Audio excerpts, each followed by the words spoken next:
जे BJPचा जे विकासाची कामं आहेत आणि जे आपले नरेंद्र मोदी साहेब आणि त्यांनी जे विकास केलेला आहे आणि त्याच्यामुळे आम्हाला नक्की म्हणजे गॅरंटीच होती की बिहारमध्ये आमची सत्ता येईल म्हणून।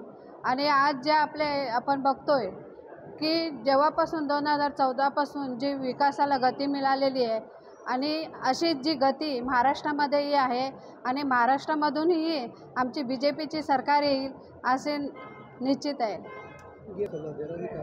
राहुल गांधीला एवढाच सल्ला देईन की त्यांचा आता जो गाडी होती घोड्याची ती पडलेली आहे आणि घोडे हे पळालेले आहेत, तर त्यांनी आता पुढे लक्षात ठेवावं।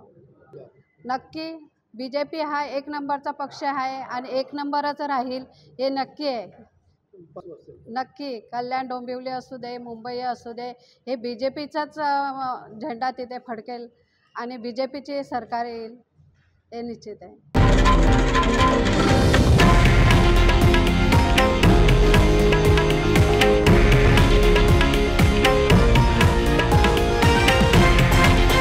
हे आहे देशातील नंबर 1 न्यूज नेटवर्क आणि आपण पाहत आहात TV9 मराठी, एकमेव।